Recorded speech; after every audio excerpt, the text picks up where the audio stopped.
ബഹുമാനപ്പെട്ട അധ്യക്ഷൻ, വേദിയിൽ ഉപവിഷ്ടരായ ശ്രേഷ്ഠ വ്യക്തികളെ, ഈ സ്നേഹ സദസ്സിൽ പങ്കെടുക്കുന്ന ഏവരുമേ, എന്നെ ദൂരെ ഇരുന്ന് കേൾക്കാൻ സാധ്യതയുള്ള ഈ ദേശത്തെ നാനാജാതി മതസ്ഥരായ നിവാസികളെ, ഞാൻ ജനിച്ചതും വളർന്നതും പന്തളത്തിനടുത്തുള്ള തുമ്പമൺ എന്ന് പറയുന്ന ഗ്രാമത്തിലാണ്. ആ ഗ്രാമത്തിന്റെ ഒരു പ്രത്യേകത, ഒറ്റ മുസ്ലിം പോലും ഇല്ലാത്ത കേരളത്തിലെ ഒരു ഗ്രാമമാണ് ഈ തുമ്പമൺ എന്ന് പറയുന്ന ഗ്രാമം. അവിടെ മുസ്ലിങ്ങൾ ഇല്ലാഞ്ഞിട്ടല്ല അവിടെ മുസ്ലിങ്ങൾ ഇല്ലാതായത്. 100 വർഷങ്ങൾക്ക് മുമ്പ് നിരവധി മുസ്ലിങ്ങൾ താമസിച്ചിരുന്ന ഒരു സ്ഥലമാണ്. പക്ഷെ അവരെല്ലാം കടക്കാട് എന്ന് പറഞ്ഞ സ്ഥലത്തോട്ട് മാറി താമസിച്ചതുകൊണ്ട് ഞാൻ ജനിച്ചു വളർന്ന സാഹചര്യത്തിൽ ഒറ്റ മുസ്ലിം പോലും ഞങ്ങളുടെ ഗ്രാമത്തിൽ ഇല്ല. അതുകൊണ്ട് തന്നെ മുസ്ലിങ്ങളെപ്പറ്റി ചെറുപ്പകാലത്തിൽ പഠിക്കുന്നതിനോ മനസ്സിലാക്കുന്നതിനോ എനിക്ക് കഴിഞ്ഞില്ല എന്നുള്ളതാണ് ഒരു സംഭവം. എന്നാൽ ഞാൻ +2 പഠിക്കുന്ന കാലത്ത് ആദ്യമായി പരിശുദ്ധ ഖുർആന്റെ ഒരു കോപ്പി വായിക്കുവാനായി എന്റെ ഒരു സുഹൃത്ത് എന്റെ കയ്യിൽ തന്നു. അത് വായിച്ചപ്പോഴാണ് ഈ അത്ഭുതകരമായ ലോകത്തിന്റെ വെളിച്ചത്തെപ്പറ്റി എനിക്ക് മനസ്സിലാക്കാനായിട്ട് കഴിഞ്ഞു. അങ്ങനെ മനസ്സിലാക്കിയ ഒരു സാഹചര്യത്തിൽ അതിന്റെ സാരാംശം ലോകത്തിന് വലിയ വെളിച്ചമായി മാറി എന്ന് മനസ്സിലാക്കുവാനായിട്ട് എനിക്ക് കഴിഞ്ഞു. ഈ പ്രവാചകൻ എന്റെയും പ്രവാചകനാണ് എന്നെനിക്ക് മനസ്സിലാക്കാനായിട്ട് കഴിഞ്ഞു.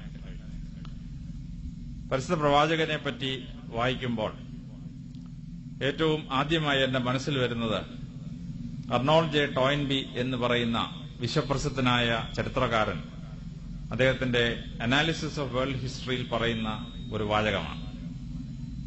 അദ്ദേഹം പറയുന്നത്, മറ്റ് പല നാടുകളിലും ചിന്തകന്മാരുണ്ടാവുമ്പോൾ, ലോകത്തിന് വെളിച്ചം നൽകുന്നവരുണ്ടാവുമ്പോൾ, അവർക്ക് മുമ്പ് വെളിച്ചം കാട്ടിയിരുന്ന മറ്റു പലരും ഉണ്ടായിരുന്നു.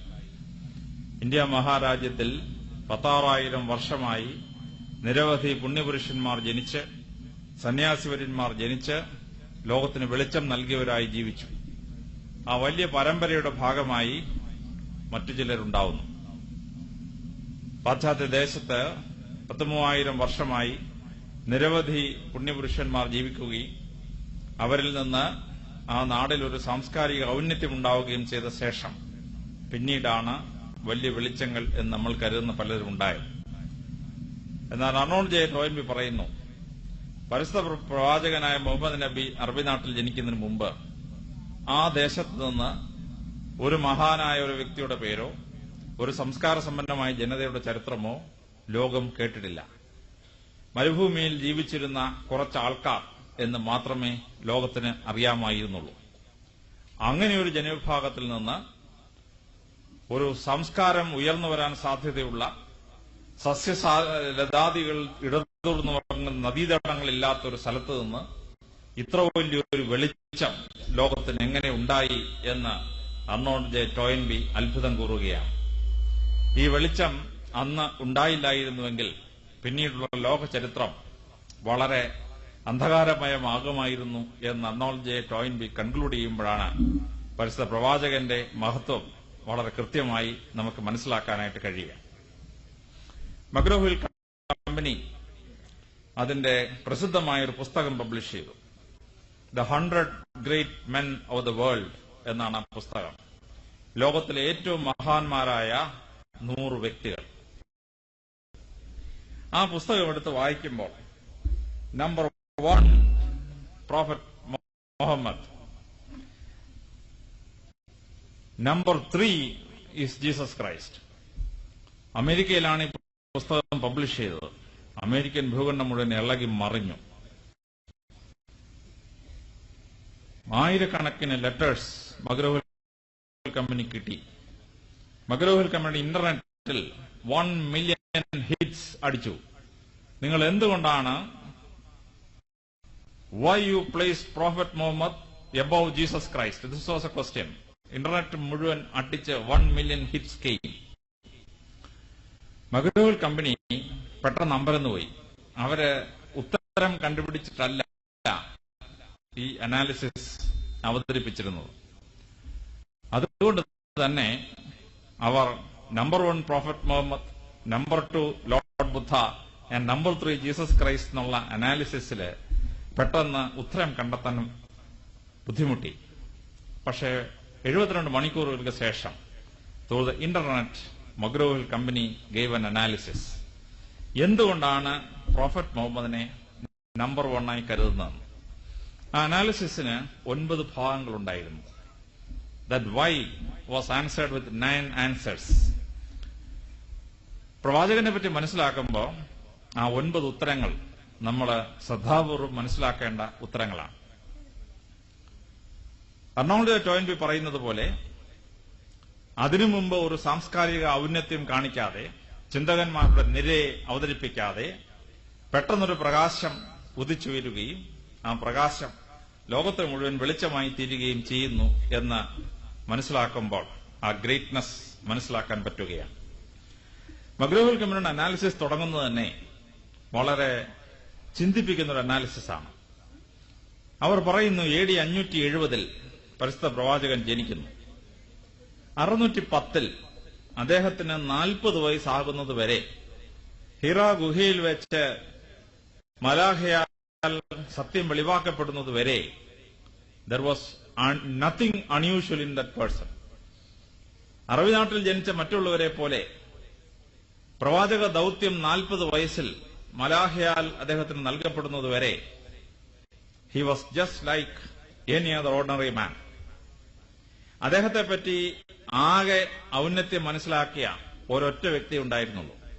അത് ഓർത്തഡോക്സ് വൈദികനായിരുന്ന ബുഹൈറ എന്ന വൈദികൻ. 20 വയസ്സാണോ 19 വയസ്സെന്ന് എനിക്ക് ഉറപ്പില്ല. ആ വയസ്സിൽ പ്രവാചകനെ കാണുമ്പോൾ ബുഹൈറ പെട്ടെന്ന് വണങ്ങുകയും പ്രവാചകന്റെ തലയിൽ എണ്ണയാൽ അഭിഷിക്തനാക്കുകയും ചെയ്ത ശേഷം നീ മഹാനായ പ്രവാചകനാവും എന്ന് ഒരു ഓർത്തഡോക്സ് വൈദികൻ, ക്രൈസ്തവ വൈദികൻ പ്രവചിക്കുന്നു. അതല്ലാതെ ഈ 40 വയസ്സ് വരെ there was nothing unusual.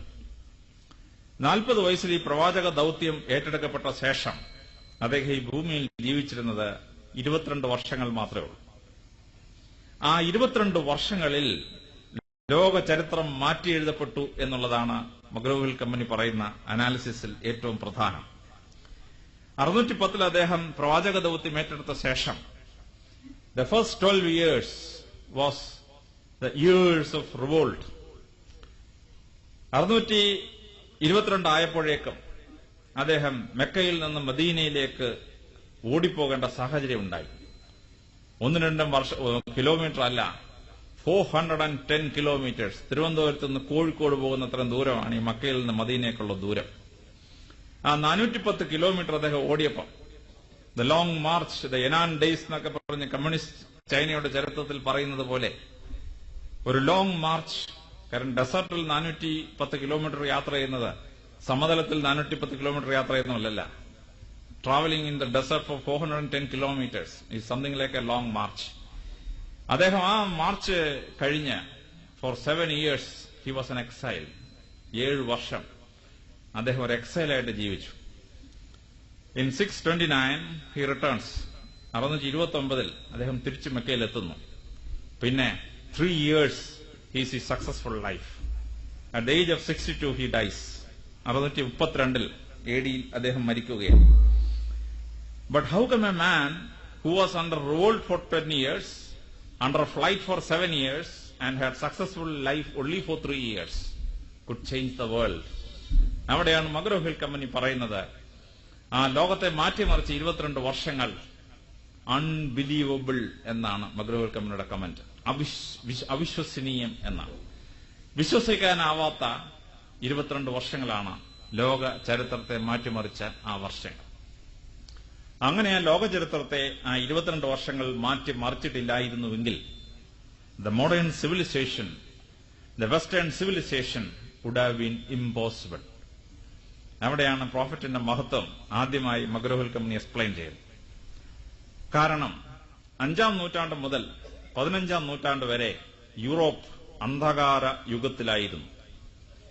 Europe മുഴുവൻ അന്ധകാര യുഗത്തിലായിരുന്ന കാലത്ത് ഇന്ത്യയും അന്ധകാര യുഗത്തിലേക്ക് പ്രവേശിച്ചിരുന്നു എന്നാണ്. The middle ages was the dark ages. ഈ ഡാർക്ക് ഏജസിൽ നിന്ന് യൂറോപ്പ് പുറത്തേക്ക് വരുന്ന റെനൈസൻസ് എന്ന് പറയുന്ന പുനർജനനത്തിന്റേതായ കാലഘട്ടത്തിൽ യൂറോപ്പിന് എവിടുന്നാണ് ഈ മഹത്തായ പുസ്തകങ്ങൾ ലഭിച്ചത്? ഗ്രീക്കിൽ സിവിലൈസേഷനെ പറ്റിയുള്ള പുസ്തകങ്ങൾ മുഴുവൻ യൂറോപ്പിന് ലഭിച്ചത് നോട്ട് ഡയറക്ട്ലി ഫ്രം ഗ്രീസ്. ആ പുസ്തകങ്ങളെല്ലാം ഇസ്ലാമിക് യൂണിവേഴ്സിറ്റീസിൽ സൂക്ഷിച്ചു വെക്കുകയും ആ ഇസ്ലാമിക് യൂണിവേഴ്സിറ്റീസിൽ നിന്ന് ട്രാൻസ്ലേഷൻസ് ആയി യൂറോപ്പിൽ എത്തുകയും ചെയ്തതാണ് റിനൈസൻസിന് തുടക്കമിട്ട അത്ഭുതകരമായ സംഭവം എന്ന് പറയുന്നത്.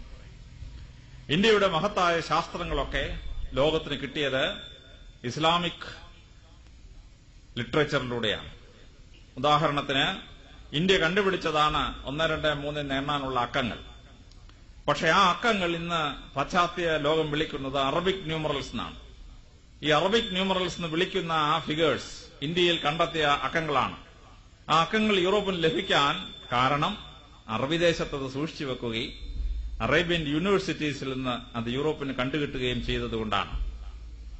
നമ്മൾ ശൂന്യം എന്ന് വിളിക്കുന്ന സീറോ ഇന്ത്യക്കാർ കണ്ടുപിടിച്ചെങ്കിലും യൂറോപ്പിന് ആ സീറോ കിട്ടുന്നത് അറബി ദേശത്ത് നിന്നാണ്. ഇന്ത്യക്കാരുടെ മഹത്തായ ശാസ്ത്രീയ കണ്ടുപിടുത്തങ്ങൾ, ഉദാഹരണത്തിന് കണക്കിലുള്ള കണ്ടുപിടുത്തങ്ങൾ യൂറോപ്പിന് കിട്ടുന്നത് അറബി ദേശത്ത് നിന്നാണ്. അറബി ഭാഷയിൽ കണക്കിന് വിളിക്കുന്ന പേര് തന്നെ ഹിന്ദി സത്ത് എന്നാണ്. ഇന്ത്യയിൽ നിന്ന് കിട്ടിയ അറിവ് എന്നതിനർത്ഥമുണ്ട്. ഹിന്ദി സത്ത് ഇന്ത്യയിൽ നിന്ന് വന്നത് എന്നുള്ളതാണ്. ഇന്ത്യയുടെ മഹത്തായ ഗ്രന്ഥങ്ങളിൽ പലതും ലഭ്യമായത് അറബിക് ട്രാൻസ്ലേഷൻസിലൂടെയാണ്.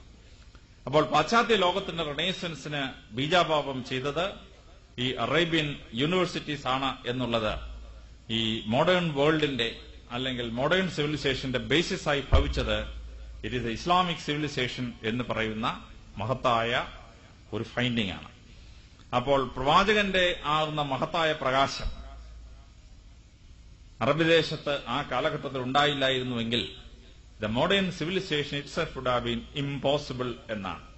അപ്പൊ ആധുനിക സംസ്കാരത്തിന്റെ അടിത്തറ ലോകത്തിന് കൊടുത്തത് ഈ പ്രവാചകന്റെ വലിയ സംഭാവനകളിൽ ഒന്ന് എന്ന് ആദ്യമായി അവർ എടുത്തു പറയുകയാണ്. ിലുണ്ടായ വലുതായ മാറ്റം, പ്രവാചകന്റെ മഹത്തായ സംഭാവനകളിൽ ഒന്നാണ് ഈ മാറ്റം. അറബി ദേശത്ത് അന്നുണ്ടായിരുന്ന നിയമപ്രകാരം 10 സ്വർണ്ണ നാണയങ്ങൾ കൊടുത്തെങ്കിൽ മാത്രമേ ആ സ്വർണ്ണ നാണയങ്ങളിൽ നിന്ന് അടിമത്വത്തിൽ നിന്ന് മോചനം ലഭിക്കുവാൻ കഴിയുമായിരുന്നുള്ളൂ. എന്നാൽ ആദ്യമായി 10 പേരെ എഴുതാനും വായിക്കാനും പഠിപ്പിച്ചാൽ ഒരാൾക്ക് മോചനം ലഭിക്കും, അടിമത്വത്തിൽ നിന്ന് മോചനം ലഭിക്കുമെന്ന് നിയമമുണ്ടാക്കിയത് പ്രവാചകനാണ്. പരിശുദ്ധ പ്രവാചകന്റെ ആ നിയമം ട്രാൻസ്ലേറ്റ് ചെയ്താൽ giving literacy to 10 people is equal to 10 gold coins എന്നാണ്. 10 സ്വർണ്ണ നാണയങ്ങൾക്ക് തുല്യമാണ് 10 പേരെ വിദ്യാഭ്യാസം ചെയ്യിക്കുക എന്ന് പറയുന്നത്. അപ്പോൾ സ്വർണത്തിന് പകരം വെക്കാൻ പറ്റും വിദ്യാഭ്യാസം. നമ്മൾ വിദ്യാധനം സർവ്വധനാൽ പ്രധാനമെന്നൊക്കെ പറയുമെങ്കിലും വിദ്യ ധനത്തിന് പകരമാണ് എന്ന് ആദ്യമായി നിയമം ഉണ്ടാക്കിയത് പ്രവാചകനാണ്. അതിനുശേഷം അദ്ദേഹം പറഞ്ഞു, ലോകത്ത് എവിടെയൊക്കെ അറിവുണ്ടോ അതെല്ലാം സമാഹരിക്കണം എന്ന് അവർ പറഞ്ഞു. ആ സമാഹരിക്കുന്ന പ്രോസസ്സിലാണ് ലോകമെങ്ങും പോയി ഇസ്ലാമിക പണ്ഡിതന്മാർ. ചൈനയിൽ പോയി ചൈനയിലെ പ്രസിദ്ധമായ എൻസൈക്ലോപീഡിയ കോപ്പി ചെയ്ത് അവർ അറബി ദേശത്ത് കൊണ്ടുവന്നു. ഇന്ത്യയിലേക്ക് മഹാന്മാരായ ആളുകൾ വന്നു. ഇബൻ ഖുദീറത്ത് വന്നു, അൽ ഖ്വാറസീം വന്നു, ആൽബറൂണി വന്നു, ഇബ്നു ബത്തൂത്ത വന്നു. ഇങ്ങനെ ഓരോരുത്തർ വന്ന് ഇന്ത്യയുടെ മുഴുവൻ അറിവുകളും സമാഹരിച്ച് അവർ അറബി ദേശത്തേക്ക് കൊണ്ടുപോയി. ഇബ്നു ബത്തൂത്തായുടെ മഹത്തായ യാത്രാവിവരണം എഴുതിയത് കേരളത്തിലെ കണ്ണൂരിലുള്ള ശ്രീകണ്ഠപുരത്ത് ഒരു പാറപ്പുറത്തിരുന്നാണ്. ഒരു പണക്കാരനായ ആൾ മരിച്ചപ്പോൾ അയാളുടെ സർവ്വ സ്വത്തും ഓസ്യത്തിൽ എഴുതി വെച്ചു.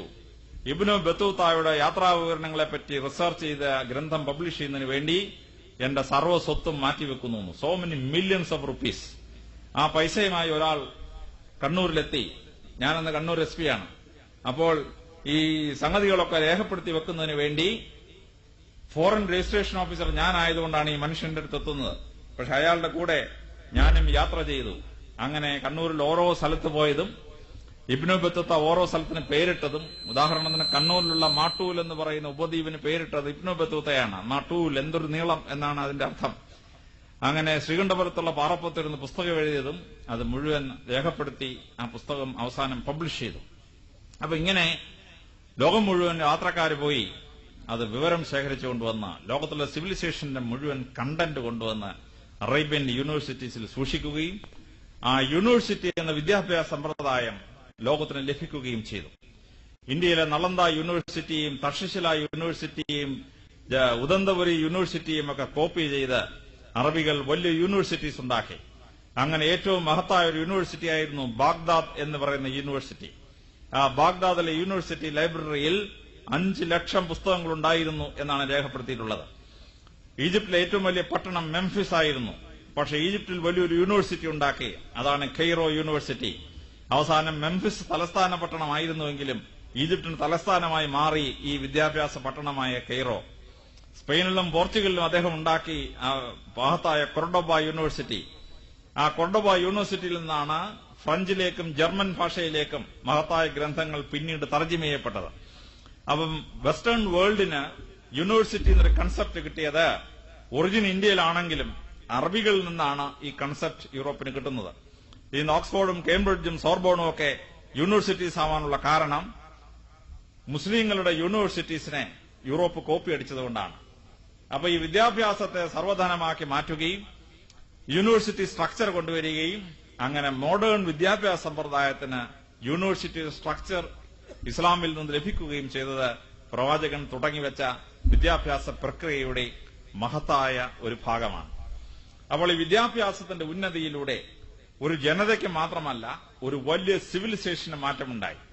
അതിലേറ്റവും രസകരമായ സംഭവം, പരിശുദ്ധ പ്രവാചകൻ ഇസ്ലാമിന്റെ തുടക്കം കുറിച്ചുകൊണ്ട് അറബി നാട്ടിൽ ജനിക്കുമ്പോൾ അറബി നാടിന്റെ സാക്ഷരത ലെസ് ദാൻ 2% എന്നാണ് ഹിസ്റ്റോറിയൻസ് പറയുന്നത്.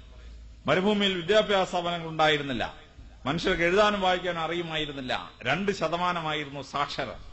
പക്ഷേ 2% സാക്ഷരതയുള്ള ആ നാടിനെ വളരെ സമ്പൽ സമൃദ്ധമായ വിദ്യാസമ്പന്നമായ നാടാക്കി മാറ്റുകയും ഇസ്ലാം പോയിടത്ത് മുഴുവൻ ഈജിപ്തും ഇറാഖും ഇറാനും തുടങ്ങി എല്ലാ പ്രദേശങ്ങളിലും മഹത്തായ വിദ്യാഭ്യാസ സ്ഥാപനങ്ങൾ സ്ഥാപിച്ച് spread of education and knowledge ഉണ്ടാക്കിയെടുത്തത് വളരെ വലിയ ഒരു സംഭാവനയാണ് എന്ന് നാം മനസ്സിലാക്കിയിരിക്കേണ്ടതാണ്.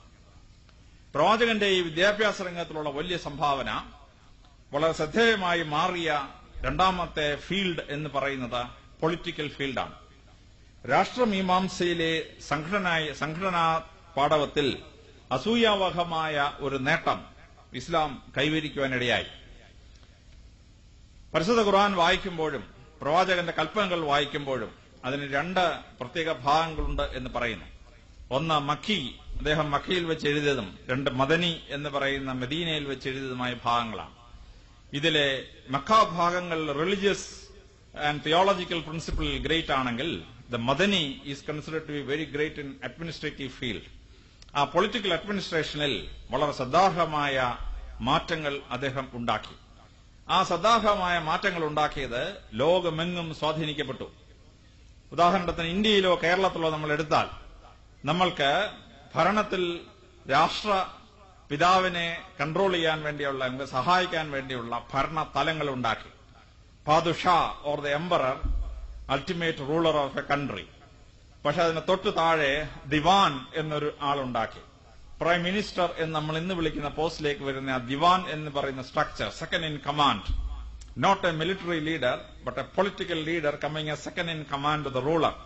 ഈ കൺസെപ്റ്റ് ഇസ്ലാമിൽ നിന്നാണ് ലോകം മുഴുവൻ ഉണ്ടായിട്ടുള്ളത്.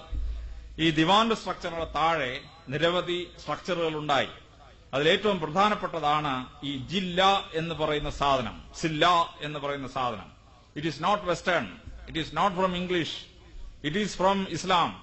സില്ല എന്ന് പറയുന്ന കൺസെപ്റ്റ്, ആ സില്ലയെ ഭരിക്കുന്നതിന് വേണ്ടി പേഷ്കാർ എന്നൊരു പോസ്റ്റ്, പേഷ്കാർ എന്നുള്ള വാക്ക് തന്നെ അറബി ഭാഷയിലെ പേഷ്കുഷ്, പേഷ്കുഷ് മീൻസ് ടാക്സ്. ആ പേഷ്കുഷ് പിരിക്കുന്നവനെ പേഷ്കാർ എന്നൊരു പോസ്റ്റ് ഉണ്ടാക്കി. ഈ പേഷ്കാർ എന്നുള്ള പോസ്റ്റിനെ ഇംഗ്ലീഷുകാർ ചുമ്മാതെ ഇംഗ്ലീഷിലോട്ട് ട്രാൻസ്ലേറ്റ് ചെയ്തു, കളക്ടർ ഓഫ് ടാക്സസ് എന്നാക്കി. ആ ഓഫ് ടാക്സസ് പിന്നീട് വെട്ടിയിട്ടാണ് കളക്ടർ എന്നൊരു പോസ്റ്റ് ഉണ്ടായത്. ഈ ജില്ലാ കളക്ടർ എന്നുള്ള പോസ്റ്റ് ഇസ്ലാമിൽ നിന്ന് ലോകത്തിന് കിട്ടിയ പോസ്റ്റാണ്. ജില്ല എന്നൊരു concept, political administrative division of a country എന്ന് പറയുന്ന കൺസെപ്റ്റ് ഇവർക്ക് ലോകത്തിന് മുഴുവൻ സംഭാവന ചെയ്തിട്ടുള്ള ഇസ്ലാമാണ്. ആ ഇസ്ലാമിൽ നിന്ന് കിട്ടിയ പേഷ്കാർ എന്നുള്ള പദമാണ് ഇന്ന് നമ്മൾ വിളിക്കുന്ന കളക്ടർ എന്നുള്ള വാക്ക്. It is just a translation of the Arabic word. അതിന് താഴെ റവന്യൂവിന്റെയും പോലീസിന്റെയും ചീഫായിരുന്ന തഹസീൽദാർ എന്ന് പറയുന്നൊരു പോസ്റ്റ് ഉണ്ടായി. എവിടുന്നാണ് ഈ തഹസീൽദാർ ഉണ്ടായത്? തഹസീൽദാർ എന്നുള്ള വാക്കുണ്ടായത് അറബി ഭാഷയിൽ നിന്നാണ്. തഹസാല ദാർ, ഹസാല means to collect in Arabic language. തഹസാല ദാർ means one who collect taxes. അപ്പൊ തഹസീൽദാർ നമ്മൾ വിളിച്ചുകൊണ്ടിരുന്ന പേര് വരുന്നത് അറബി ഭാഷയിൽ നിന്നാണ്. From the Islamic administrative structure ആണ് ഈ തഹസീൽദാർ എന്നുള്ള വാക്കുണ്ടാവുന്നത്. വില്ലേജ് ഓഫീസർ മാർച്ച് 31 അല്ലെങ്കിൽ ആണ്ട് അവസാനിക്കുമ്പോൾ ജമാബന്ദി എന്ന് പറഞ്ഞ് കണക്കുകൾ ക്ലോസ് ചെയ്യും. ഇവിടുന്ന് ഒന്ന് ജമാബന്ദി വരുന്ന ഇസ്ലാമിൽ നിന്നാണ്. ക്ലോഷർ ഓഫ് അക്കൌണ്ട്സ്, അക്കൌണ്ട്സ് അങ്ങനെ ഉണ്ടാക്കി. ഫൌജ്ദാർ എന്നൊരു പോസ്റ്റ് ഉണ്ടായി, മിലിറ്ററി ചീഫ്. ഈ ഫൌജ്ദാർ എന്ന് പറയുന്ന വാക്ക് ഇസ്ലാമിൽ നിന്ന് വന്നിട്ടുള്ളതാണ്. ഫൌജ് is coming from Islam, army or military. So the military leader of a province, this word has come from Islam. അവിടുന്നാണ് അത് മറ്റു രാജ്യങ്ങളിലോട്ട് പോവുകയും നൗ ദ മിലിറ്ററി ചീഫ് എന്നൊരു വാക്ക് വെസ്റ്റേൺ ആൻഡ് ആഫ്രിക്കൻ കൺട്രീസിൽ വരികയും ചെയ്തത് ഇസ്ലാമിൽ നിന്നാണ്.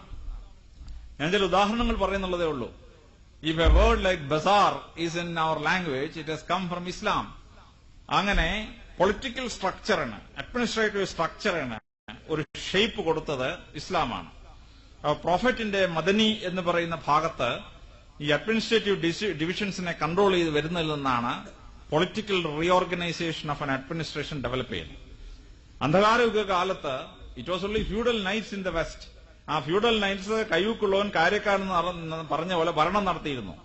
ഈ കയ്യൂക്കുള്ളവൻ കാര്യക്കാരെന്നുള്ള രീതി മാറി civil administration controlled by laws എന്ന് പറയുന്നത് ഇസ്ലാമിന്റെ സംഭാവനയാണ്.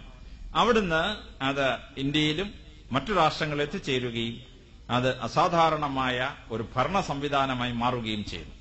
അപ്പൊ പൊളിറ്റിക്കൽ ഫീൽഡില് വളരെ സുന്ദരമായ ഒരു റവല്യൂഷണറി കൺസെപ്റ്റ് അവതരിപ്പിക്കുന്നത് പരിശുദ്ധ പ്രവാചകൻ ലോകത്തിന് കൊടുത്ത വലിയ സംഭാവനകളിൽ ഒന്നാണ്.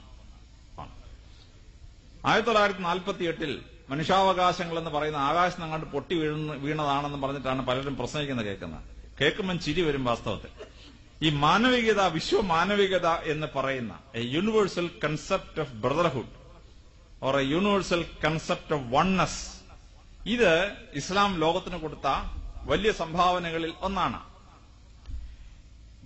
അദ്ദേഹം ജീവിച്ചിരുന്ന കാലത്ത് ഒരു ശവം കൊണ്ടുപോകുന്നതായിട്ട് കണ്ടു, ഒരു ഡെഡ് ബോഡി കൊണ്ടുപോകുന്നതായിട്ട് കണ്ടു.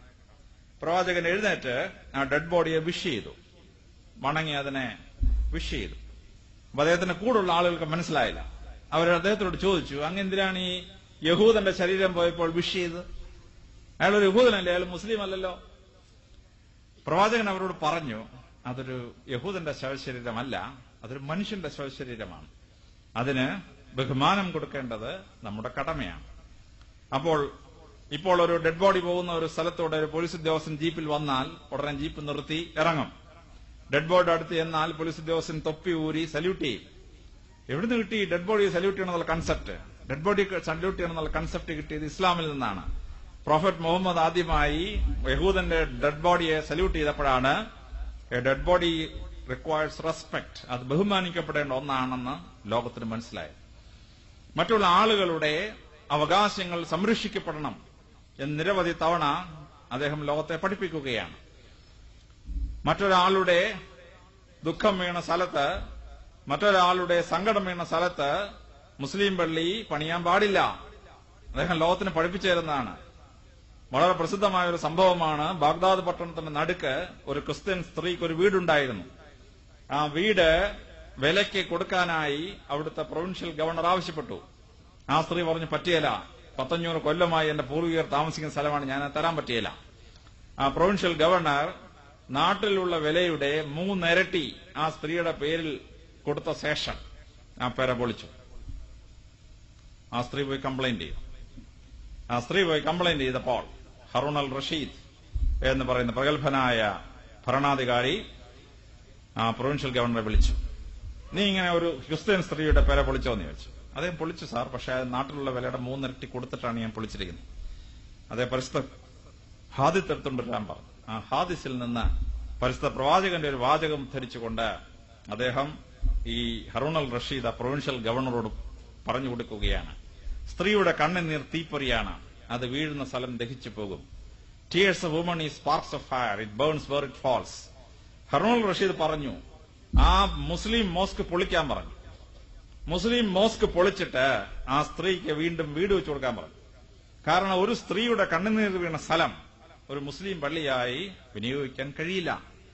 അയോധ്യയിലെ രാമജന്മഭൂമി പോയിട്ടുള്ള ക്ഷേത്രം പൊളിച്ചിട്ട് ബാബറി മസ്ജിദ് വെച്ചു എന്ന് പറഞ്ഞപ്പോൾ ഞാൻ പറഞ്ഞു അത് സാധ്യമല്ല.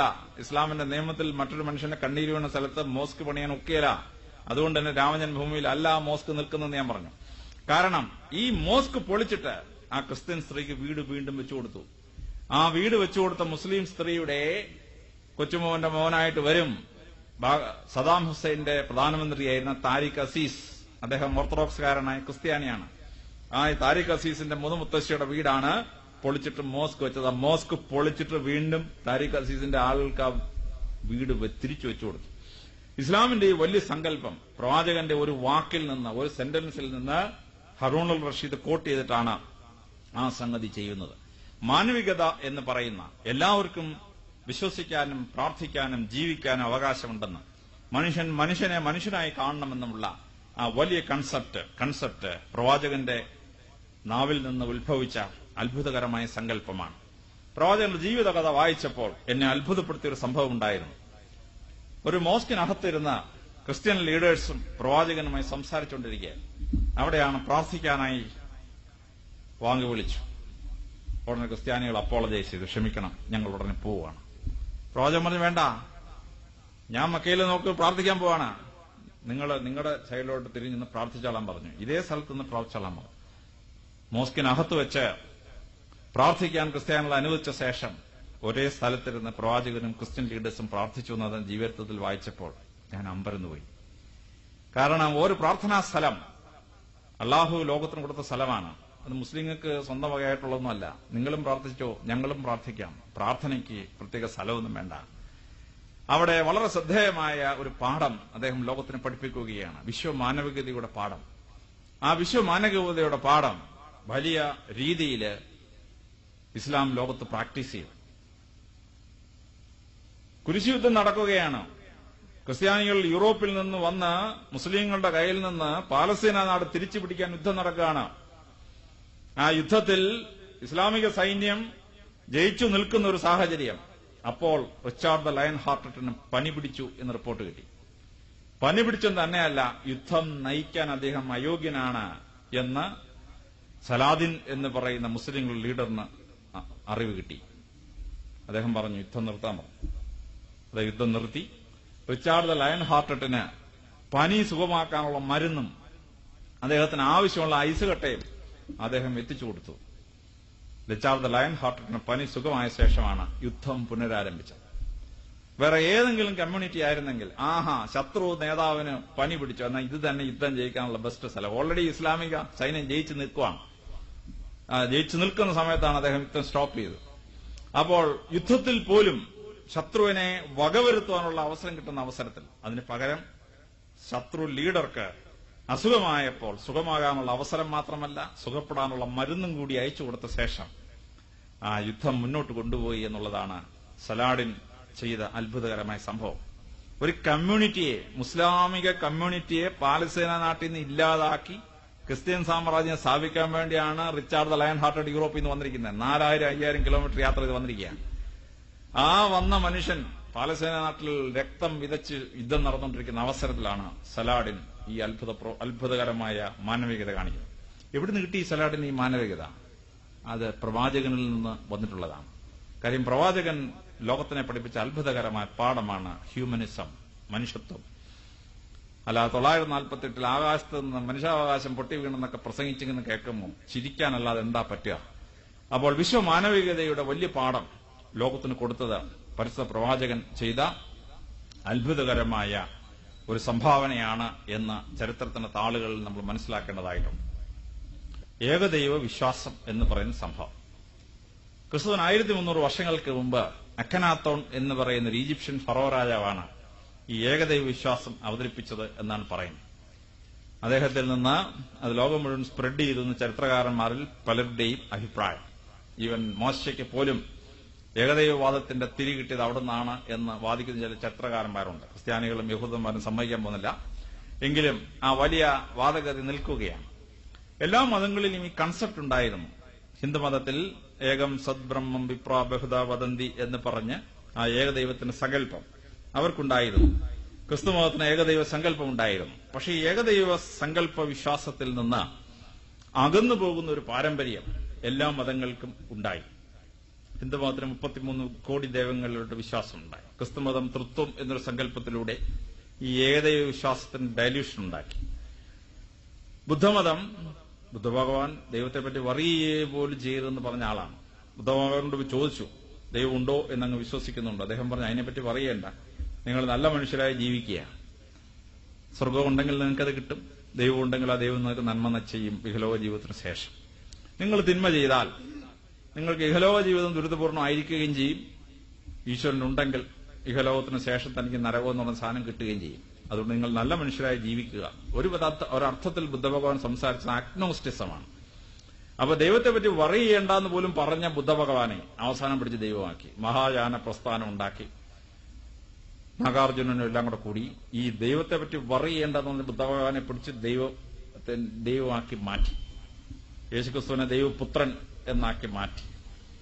ഇങ്ങനെ ഓരോരോ കമ്മ്യൂണിറ്റീസിലെ മഹാന്മാരായ മനുഷ്യരെ ഓരോരുത്തരെയും ഈശ്വര തുല്യനാക്കി അല്ലെങ്കിൽ ഈശ്വരനാക്കി മാറ്റുന്ന ഒരു സ്വഭാവം മനുഷ്യനുള്ള സ്വഭാവമാണ്.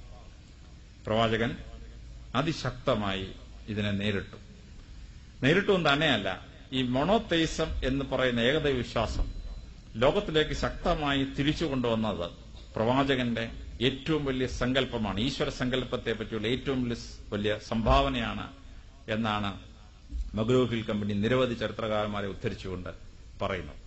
ചരിത്രം മുഴുവൻ പരിശോധിക്കുമ്പോൾ ഇത് അത്ഭുതകരമാണ്.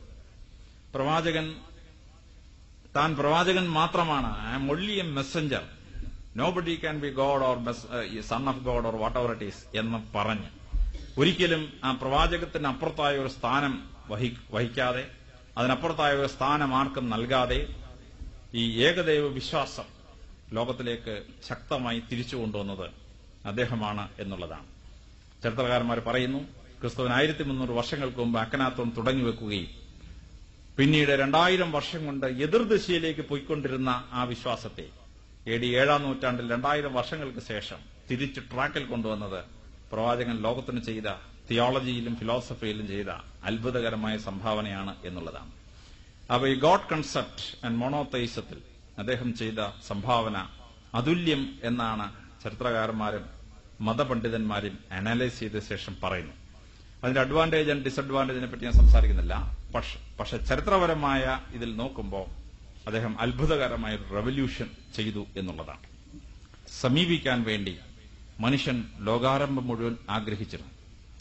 ഈ ആഗ്രഹിച്ചിരുന്ന പ്രോസസ്സിൽ പലപ്പോഴും മനുഷ്യന് ലോകത്തിന് നാശകരമായ പല ഡിവൈസസ് മനുഷ്യൻ കണ്ടുപിടിച്ചു ഈ ദൈവത്തെ ആരാധിക്കാൻ വേണ്ടി. പണ്ട്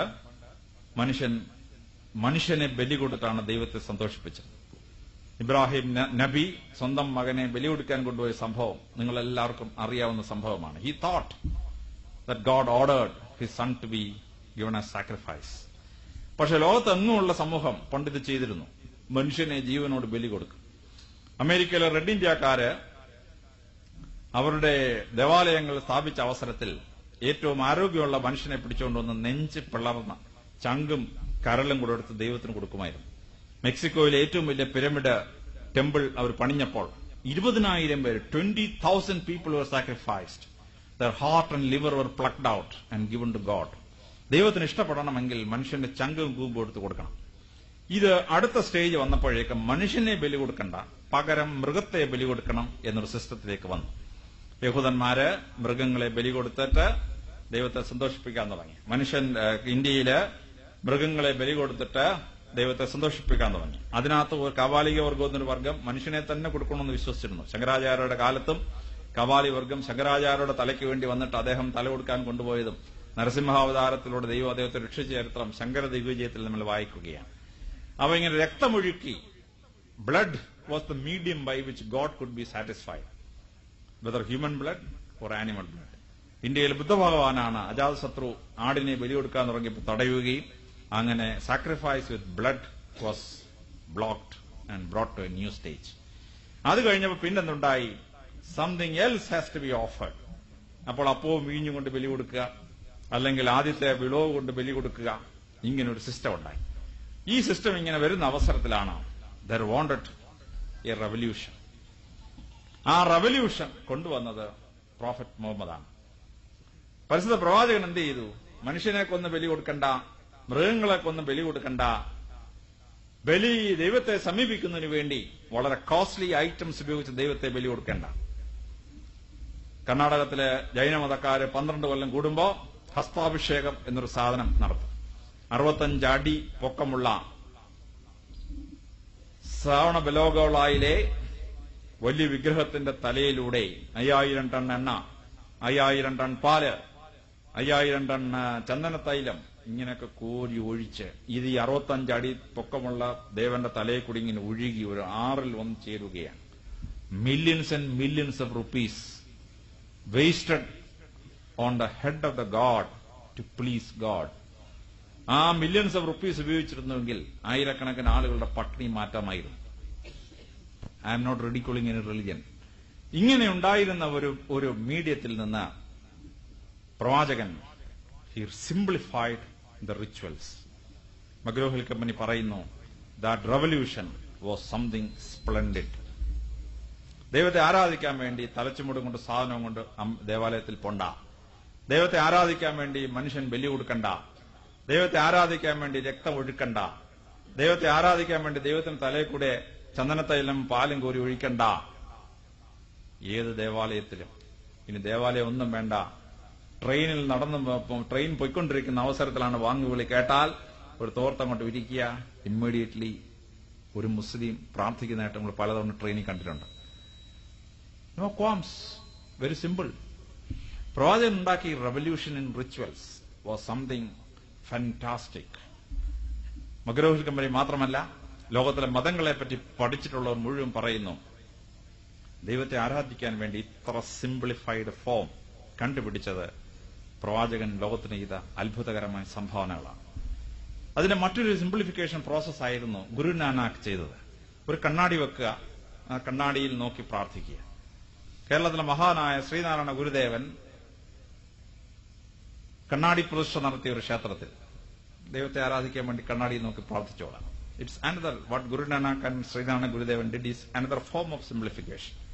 but even without a mirror, even without an object, you can simply pray wherever you are. ഇത് അത്ഭുതകരമായ ഒരു റെവല്യൂഷനാണ് in rituals, the most simplified form of worship. ഈ വർഷിപ്പിന്റെ ഫോം ഈശ്വര സാക്ഷാത്കാരത്തിന് കണ്ടുപിടിച്ച ഏറ്റവും അത്ഭുതകരമായ മാർഗമാണ് എന്നുള്ളതാണ്. ഇനി പ്രാർത്ഥനയുടെ ഭാഗമായി ഈശ്വര സാക്ഷാത്കാരത്തിന് വേണ്ടി ഒരു മനുഷ്യൻ പ്രാർത്ഥിക്കുമ്പോൾ ആ പ്രാർത്ഥന അവന്റെ ആരോഗ്യം പുഷ്ടി പ്രാപിക്കുന്നതിനും അവൻ കുറച്ചുകൂടി ശക്തനായ ഒരാളായി മാറ്റുന്നതിനും വേണ്ടി വിനിയോഗിക്കുക എന്നൊരു പ്രോസസ് ആ പ്രാർത്ഥനയുടെ ഭാഗമായി ഇൻക്ലൂഡ് ചെയ്തു. ഈ പ്രവാചകൻ ഈ ചെയ്ത അത്ഭുതം ഡോക്ടർമാർ പോലും അത്ഭുതപ്പെടുന്ന ഒരു സംഭവമാണ്. ഒരാൾ നിസ്കരിക്കുമ്പോൾ മുട്ടുകുത്തി നെറ്റി കൊണ്ടുവന്ന് തറയിലേക്ക് മുട്ടിക്കുന്നു. നല്ല മുസ്ലിം ആണെങ്കിൽ നെറ്റിയിൽ തഴമ്പ് വേണം എന്ന ശാസ്ത്രം ഞങ്ങൾ പോലീസിൽ ഇത് വളരെ ഭംഗിയായിട്ട് വിനിയോഗിക്കാറുണ്ട്. പോലീസിൽ എന്തെങ്കിലും തെറ്റ് ചെയ്ത ഒരു മുസ്ലിമിനെയാണ് കൈ കിട്ടുന്നതെങ്കിൽ അവന്റെ തലയിൽ ആദ്യം നോക്കും.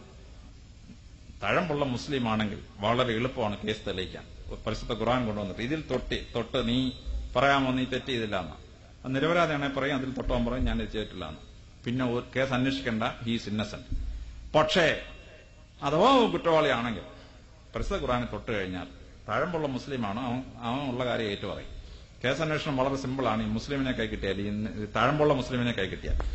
അപ്പൊ ഇത് ഈ ആരാധനയുടെ ഭാഗമായി വിശ്വാസം ഉറപ്പിച്ച സംഭവമാണ്. ഈ മുട്ടുകുത്തി നെറ്റി തറയിൽ മുട്ടിക്കുന്ന പ്രോസസ് തലച്ചോറിന് ബുദ്ധിശക്തി ഉണ്ടാക്കുന്ന ഒരു പ്രോസസ്സാണ്. കാരണം എന്താന്ന് വെച്ചാൽ ഹൃദയത്തെക്കാൾ താഴെ തലച്ചോറ് വരുന്നൊരു പ്രോസസ്സാണ് ഈ നെറ്റി കൊണ്ട് തറയിൽ മുട്ടിക്കുന്ന പ്രോസസ്. അപ്പോൾ ഹൃദയം പമ്പ് ചെയ്യുന്ന ബ്ലഡ് തലച്ചോറിലേക്ക് ഇരച്ച് കയറുകയാണ്. That excess blood in the brain makes the Muslim brain superior in intelligence. അപ്പൊ തലച്ചോറിന് ബുദ്ധി കൂട്ടുന്ന അത്ഭുതകരമായ പ്രോസസ്സാണ് ഈ മുട്ടുകുത്തി പ്രാർത്ഥിക്കുന്ന പ്രോസസ്. ഇനി അതിന്റെ പ്രാർത്ഥനയുടെ സമയം ഫിക്സ് ചെയ്തത് ബയോളജിക്കൽ ക്ലോക്കുമായി കണക്റ്റഡ് ആയതുകൊണ്ട് ഒരു മുസ്ലിം നിസ്കരിക്കുമ്പോൾ അവന്റെ ബയോളജിക്കൽ ക്ലോക്കിനെ ഇത് ഹെൽപ്പ് ചെയ്യുന്നുണ്ട്. What happens is that his neurological system and his brain become superior. അത് ഡോക്ടർമാരെ സിംപ്ലിഫൈ ചെയ്യുന്ന വളരെ എളുപ്പത്തിലാണ്. അതെന്താന്ന് ചോദിച്ചാൽ, സൂര്യൻ ഉദിച്ചു, സൂര്യനെ കാണാൻ വയ്യ, സൂര്യരശ്മികൾ കാണാം, ആ ഉഷസ്സിലാണ് ഒരു നിസ്കാരം വരുന്നത്. നാട്ടുന്ന വടിക്ക് നിഴലില്ലാതാവുമ്പോൾ ഒരു നിസ്കാരം, that means sun is exactly on top of that stick. വടിയുടെ നീളവും നിഴലിന്റെ നീളവും തുല്യമാവുമ്പോഴാണ് 45 ഡിഗ്രി ആംഗിളിൽ സൺറൈസ് വരുമ്പോഴാണ് അടുത്ത നിസ്കാരം. സൂര്യൻ അസ്തമിച്ചു, സൂര്യരശ്മികളെ കാണാൻ വയ്യ, സൂര്യനെ കാണാൻ വയ്യ, സൂര്യരശ്മികൾ കാണാം, അടുത്ത നിസ്കാരം.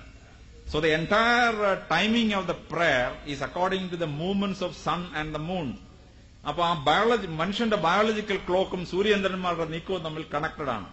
അപ്പൊ ഈ ബയോളജിക്കൽ ക്ലോക്ക് ടേൺ ചെയ്യുന്ന സമയത്താണ് മുസ്ലിം പ്രാർത്ഥിക്കുന്നത്. What happens? അയാളുടെ ബോഡിക്കും അയാളുടെ തലച്ചോറിനും അത്ഭുതാവഹമായ ശക്തി ഉണ്ടാവുന്നു, ശരീരത്തിന് ശക്തി ഉണ്ടാവുന്നു, തലച്ചോറിന് ബുദ്ധി ഉണ്ടാവുന്നു. വെൻ ദാറ്റ് ബയോളജിക്കൽ ക്ലോക്കിൻ ടൈമിൽ പ്രാർത്ഥിക്കുക എന്ന് പറയുന്ന അത്ഭുതകരമായ പ്രോസസ്. എന്നാൽ നൊയമ്പിനെ പറ്റി പറയുമ്പോഴാണ് ഡോക്ടർമാര് ഇപ്പോഴും അമ്പരന്ന് പോകുന്ന സത്യം ഉണ്ടാവുന്നത്. എല്ലാ മതങ്ങൾക്കും നൊയമ്പുണ്ട്. ഹിന്ദുമതങ്ങൾക്ക് 52 ആഴ്ച നൊയമ്പുകളുണ്ട്, നവരാത്രിയുടെ നൊയമ്പുണ്ട്, ശിവരാത്രിയുടെ നൊയമ്പുണ്ട്. ക്രിസ്ത്യാനിക്ക് 3 നൊയമ്പ്, 8 നൊയമ്പ്, 15 നൊയമ്പ്, 25 നൊയമ്പ്, 50 നൊയമ്പ്. സോ ക്രിസ്ത്യാനിക്കുണ്ട് 101 ദിവസം നൊയമ്പ്. ബുദ്ധമതക്കാർക്ക് നൊയമ്പുണ്ട്, ജൈനമതക്കാർക്ക് നൊയമ്പുണ്ട്, യഹൂദന്മാർക്ക് നൊയമ്പുണ്ട്.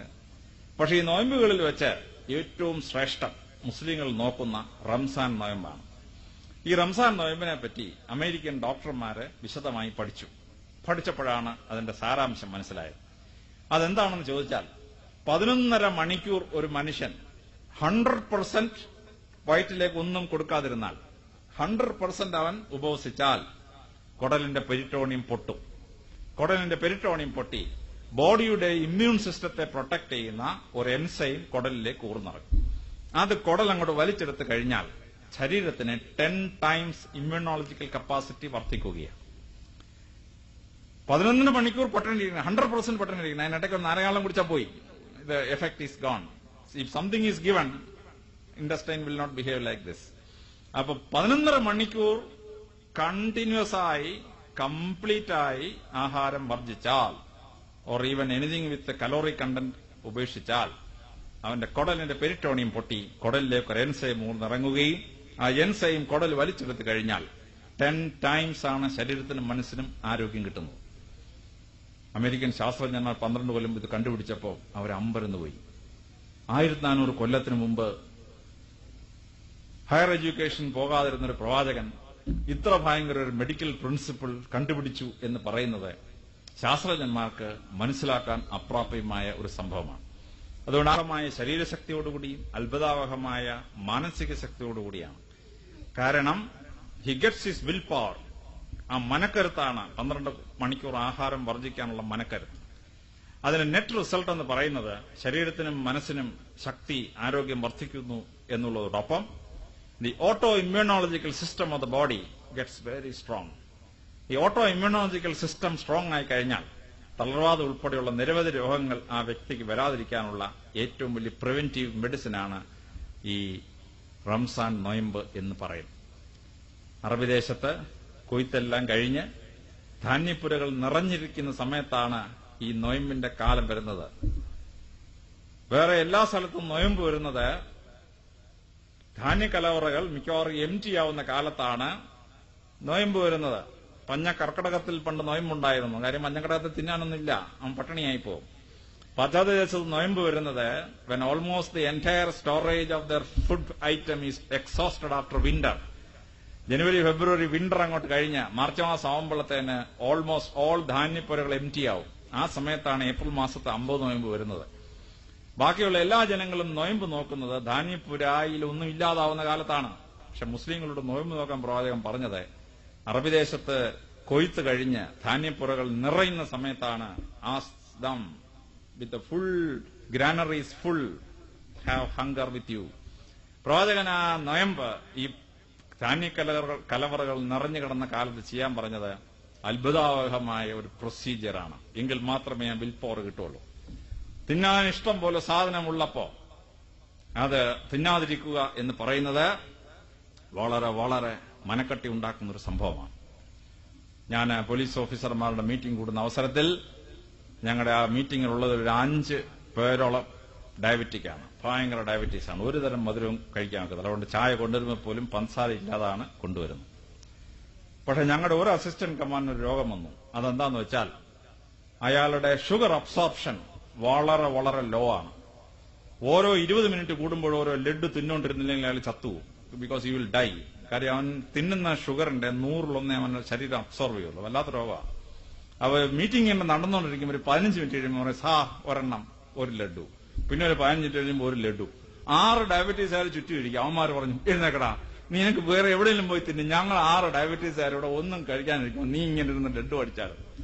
കാരണം പട്ടിണി കിടന്നിരിക്കുന്ന അവനിന്ന് ലഡ്ഡു അടിച്ചാല് സംഭവം നമുക്ക് കൺട്രോൾ ചെയ്യാൻ ഒക്കെയില്ല. ഈ സെയിം പ്രൊസീജിയറാണ് പ്രവാചകൻ പറ്റിച്ചത്. ധാന്യപ്പുറം നിറഞ്ഞു കിടക്കുമ്പോൾ പട്ടിണി കഴിക്കാൻ പറഞ്ഞു, റംസാൻ നോക്കാൻ പറഞ്ഞു. ഇത് നമ്മുടെ ഓട്ടോ ഇമ്മ്യൂണോളജിക്കൽ സിസ്റ്റം ശക്തിപ്പെടുത്തുന്നതിനും ശരീരത്തിനും മനസ്സിനും ആരോഗ്യം കിട്ടുന്നതിനും അത്ഭുതാവഹമായ സിസ്റ്റമാണ്. ഈശ്വര സാക്ഷാത്കാരത്തിന് വേണ്ടി പ്രാർത്ഥിക്കുകയും നോയമ്പ് നോക്കുകയും ചെയ്യാൻ പ്രവാചകൻ പറഞ്ഞപ്പോ ഇത് ലോകത്തിനുണ്ടാക്കിയ വലിയൊരു വിപ്ലവം ആണ് എന്നുള്ളതാണ് ഈ ചരിത്രകാരന്മാരും മതപണ്ഡിതന്മാരും കണ്ടുപിടിച്ചിരിക്കുന്നത്. 1400 കൊല്ലത്തിനു മുമ്പ് പ്രവാചകൻ ചെയ്ത ഈ സിസ്റ്റം വളരെ അത്ഭുതാവഹമായ ഒരു സിസ്റ്റമാണ്. പ്രവാചകന്റെ 6ാമത്തെ വലിയ സംഭാവന നിയമരംഗത്താണ്.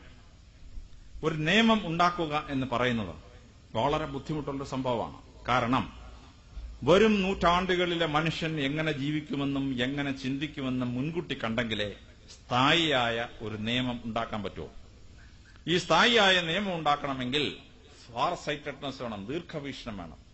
ആ ദീർഘവീക്ഷണം മാത്രമല്ല, പ്രാക്ടിക്കലായി മനുഷ്യന്റെ ജീവിതത്തിനുള്ള സാഹചര്യം എങ്ങനെയെന്ന് കണ്ടുപിടിച്ചെങ്കിൽ മാത്രമേ ഒരു നിയമസംഹിത ഉണ്ടാക്കാൻ പറ്റുള്ളൂ.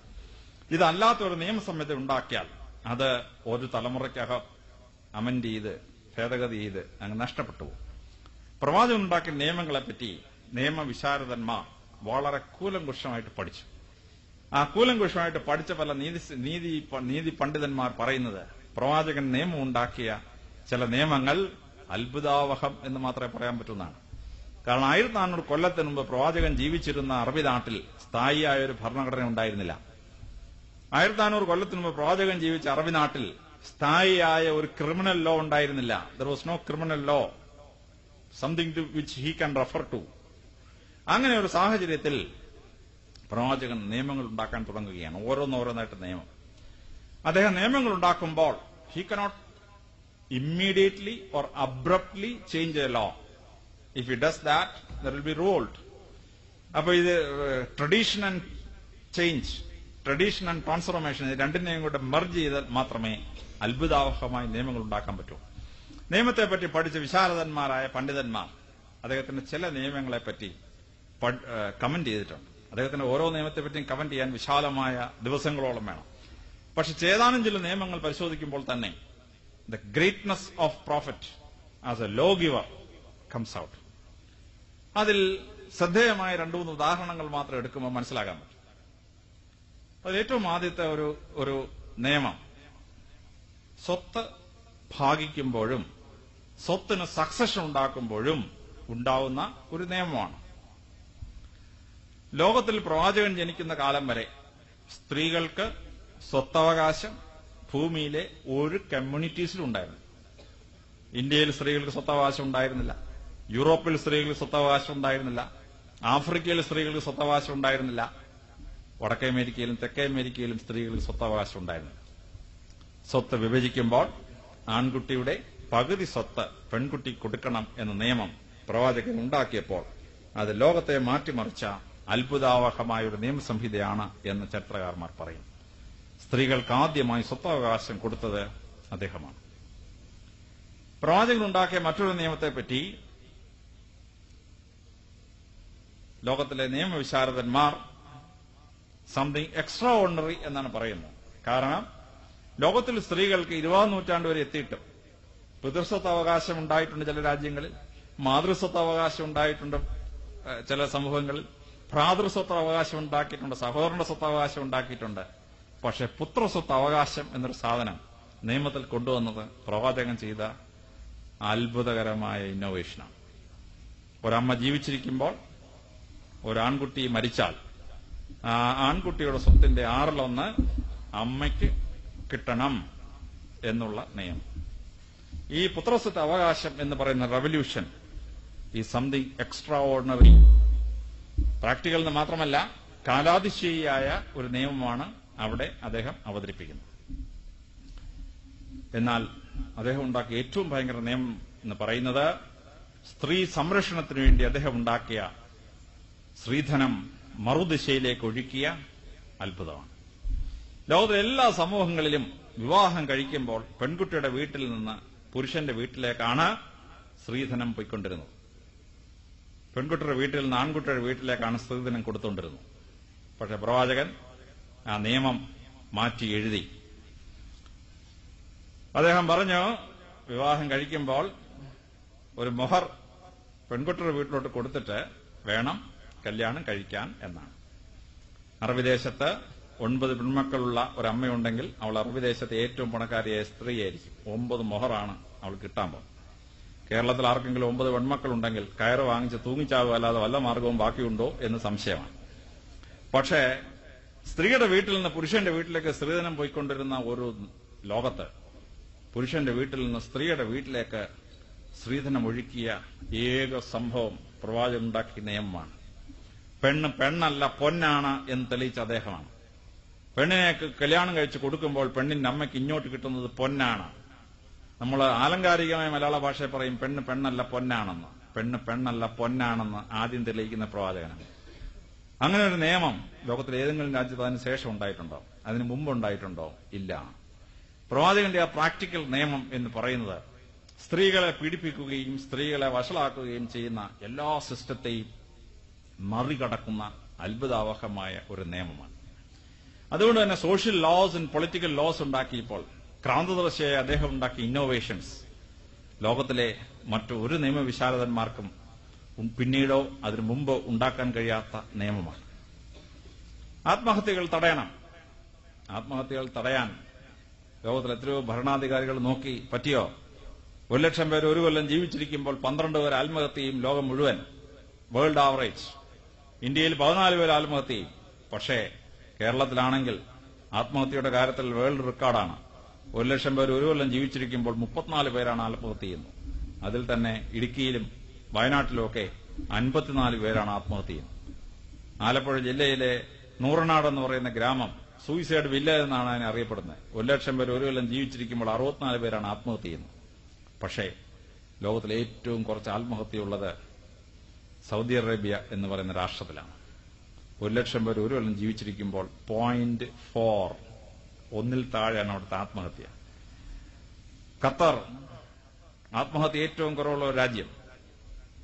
എന്നാൽ 1,00,000 പേർ ജീവിച്ചിരിക്കുമ്പോൾ 34 പേര് ആത്മഹത്യ ചെയ്യുന്ന കേരളത്തിൽ തന്നെ ഏറ്റവും കുറച്ച് ആത്മഹത്യയുള്ളത് മലപ്പുറം ജില്ലയിലാണ്. 1,00,000 പേർ ഒരു കൊല്ലം ജീവിച്ചിരിക്കുമ്പോൾ 4 പേരെ ആത്മഹത്യ ചെയ്യുന്നു. രണ്ടാമത് മുസ്ലിം ഭൂരിപക്ഷമുള്ള ഒരു ജില്ലയാണ് കാസർഗോഡ്. അവിടെ 1,00,000 പേർ ഒരു കൊല്ലം ജീവിച്ചിരിക്കുമ്പോൾ 6 പേരെ ആത്മഹത്യ ചെയ്യുന്നുള്ളൂ. കേരളത്തിൽ